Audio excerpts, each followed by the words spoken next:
Well, members of Ireland's Sinn Féin political party are in Australia this week for meetings with our political leaders and the Irish community. Some of the party's members met with the Foreign Minister, Penny Wong, yesterday, where Brexit, as well as health and housing and climate change, were on the agenda. Joining me live now is Ireland's Shadow Foreign Affairs Minister, Matt Carthy. Matt, thanks so much for your time. What is the purpose of these meetings with our government? What do you want from them?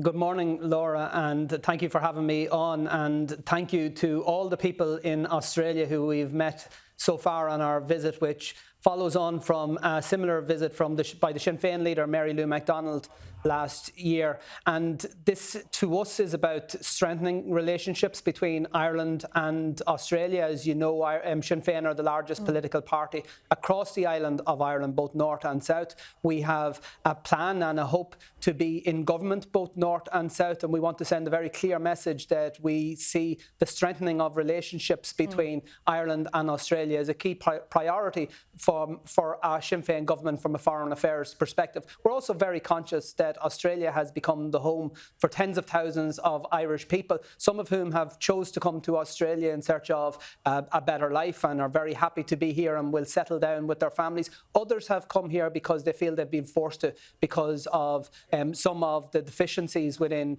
the delivery of housing and other areas in Ireland. And to them, what we want to ensure is that there will be a viable route back home to Ireland if that's what they choose to do in the future. Well, the polls are looking pretty good for you. You're still a little way off from an election, but obviously you see this Labor government, a left government, with having a like mind to yours. So back to my original question, what do you seek from this Labor government?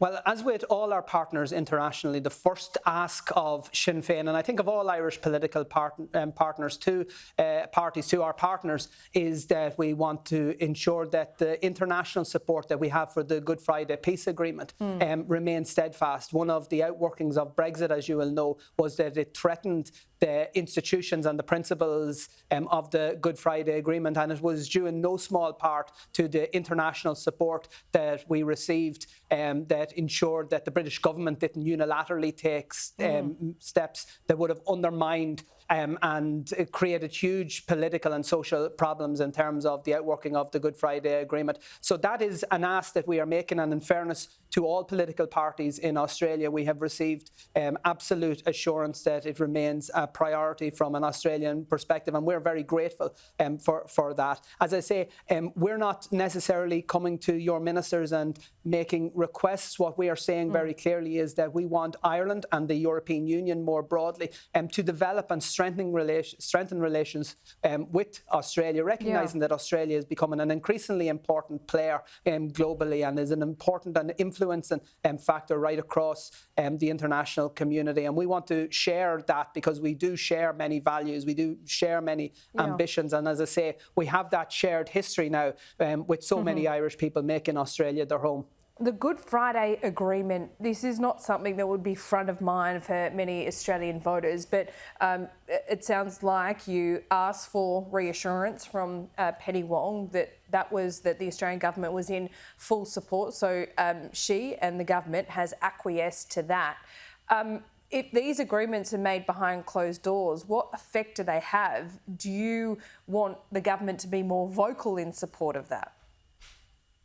No, and to be very clear, the Good Friday Agreement is 25 years old, and it is the underpinning bedrock of the peace and progress that we've seen in our country over that period of time. And the Irish peace process is, I would hope, a beacon of hope to other conflict regions, even to this day. The Good Friday Agreement would not have been possible. It would not have been achieved were it not for the international support that was offered across the international community, particularly at the time by the US government. What we want to ensure is that people like your Minister, Penny Wong, and others across the political spectrum, both in Australia and beyond, are aware of the value of the Good Friday Agreement to us and to international peace building. And we want to ensure that the international community rightfully takes credit for the progress that has been made in Ireland, but crucially, that the international community ensures that that peace isn't taken for granted and that we ensure that the principles of the Good Friday Agreement are upheld as we move move forward. Yeah, that makes sense.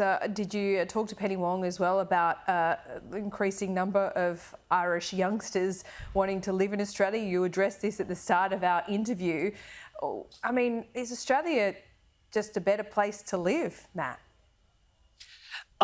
Clearly, many people from Ireland have found a home in Australia, and we've a long history in terms of Irish relations with Australia. Back many generations ago, Australia was a threat that was imposed by British governments on Irish people primarily, and that you would be exiled to Australia. Now, of course, many tens of thousands of Irish people see Australia as a place of opportunity, and that's all very natural that people will look to places like Australia for something different, or for a place for them to explore their own opportunities. What I do have a problem with is, for some of those young people who have come to Australia, they've come here because they felt that they had no choice because of failures at an Irish political level. And I'm coming to them people with a message in the first instance that we want to offer them hope and an opportunity to come home if that's what they want. But also we're coming with a very big project, because, as you know, my party and the majority of people across the island of Ireland want to see the reunification of our country. We want to create a new Ireland, a united Ireland. And we know, just like the Good Friday Agreement was dependent on international support, a successful transition to a united Ireland is also going to need international support. And the core of that is going to be our Irish diaspora right across the world, including in Australia. So this evening I will be joining others in launching the Australian Friends of Irish Unity in the Gaelic Club in Sydney, which I expect will have a big crowd of Irish and others. But I think it is a very positive thing that a political party can come to Australia with a message of hope and optimism for the future, and that's what Sinn Féin is here for today. It sounds like a good party at the Gaelic Club in Sydney. Before I let you go, did we really test our diplomatic relationship when Australia thrashed Ireland in the Women's World Cup? And now that they're out of the World Cup, you're going for the Matildas, aren't you? That goes without saying. They broke our hearts, undoubtedly. I have to say, the Irish people are very proud of our own soccer team, women's soccer team. They were the first to reach a World Cup finals, and they did us incredibly proud. And they kept the Matildas, nervous right up until the end. But for sure, I'm not going to say anything other than we're fully behind the Matildas here at Sky News in Canberra today.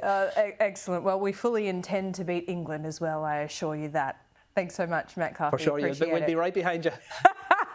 I thought so.